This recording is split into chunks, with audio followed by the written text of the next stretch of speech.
Welcome back to my 3D printing series using the Weedo Tina2. Today let's talk about supports and when you actually need them for your print. If you're brand new to printing, you're probably asking what supports are. So they're basically temporary structures that provide a foundation for layers of a model during your print.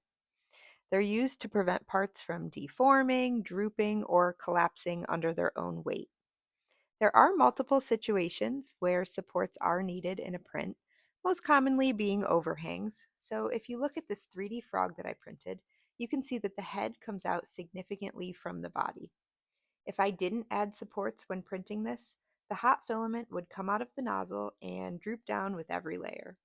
For smaller prints, it isn't totally necessary to add supports for your print to come out looking good, but once you start printing larger objects, that droopiness is going to add up over hundreds and hundreds and hundreds of layers, and your piece will come out not looking exactly how you want it to.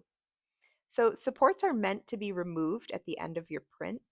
Most of them will break right off. I usually like to take some light sandpaper or a nail file to remove any filament that might be rough where it is connected to the actual print.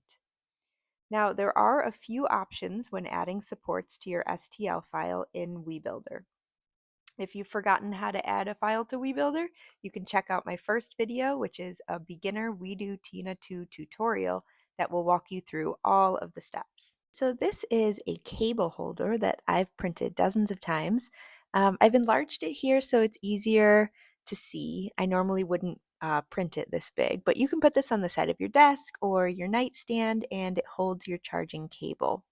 So this is what it looks like in Weebuilder with no supports.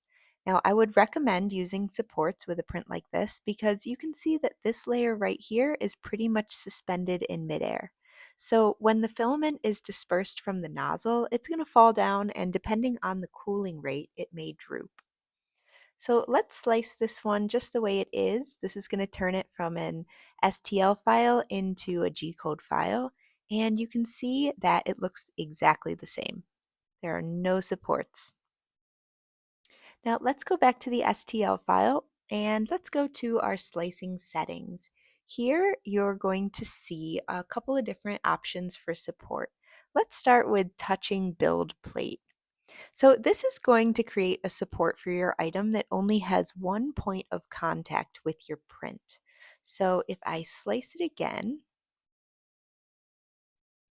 you can get a visual of how this works. So the supports are in red and the only place that it's touching the object is right here. So it's touching the build plate on one end and the object on the other. This is great, but it's not going to help us much for this section of the print. So let's go back to our STL again. We'll go back to the slicing settings and let's go to everywhere. Let's check this one out. Let's slice it. All right, and now we can see that the supports are going to extend all the way around to support the entire top level of the structure. So let's check out how these are going to look after we print them. All right, we are back, and if I look like I'm talking a little funny, I probably am because half of my mouth is numb because I just had to get a whole bunch of dental work done. Anyway, let's look at the samples. Okay, the first sample that we'll look at is with full supports. All right, you can see that there. They are hollow inside, so they do come out very easily. And let's see how close I can get. There we go. Full supports. Second sample is just the ones touching the build plate. You can see, stick my finger in there, you can see how the filament dripped down while it was printing. All right, not terrible. You could sand it off, wouldn't be that bad. And then lastly, this is the sample that we printed with no supports at all. And you can see the bottom actually did really well. But once you move up, you can see the same thing. The filament is just dripping down like that. So I'm going to take the supports off so you can see how easily they remove. My mouth feels so weird.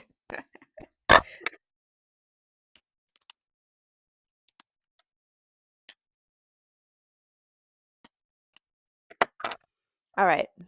So here I pulled the support off. You can still see there's like a little nub left, and that easily just will shave off with like a nail file. Um, Full disclosure, I usually use a butter knife just to like crack the supports off, but you know, getting fancy for the video. All right, here's the full support.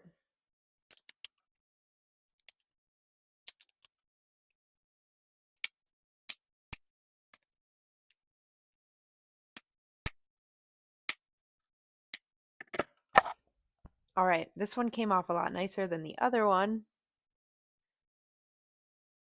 There we go. That looks pretty good. Still needs a little sanding there at the bottom, but I'm really happy with how that came out. So that's it for supports. I hope that was helpful for you, and we will see you next time.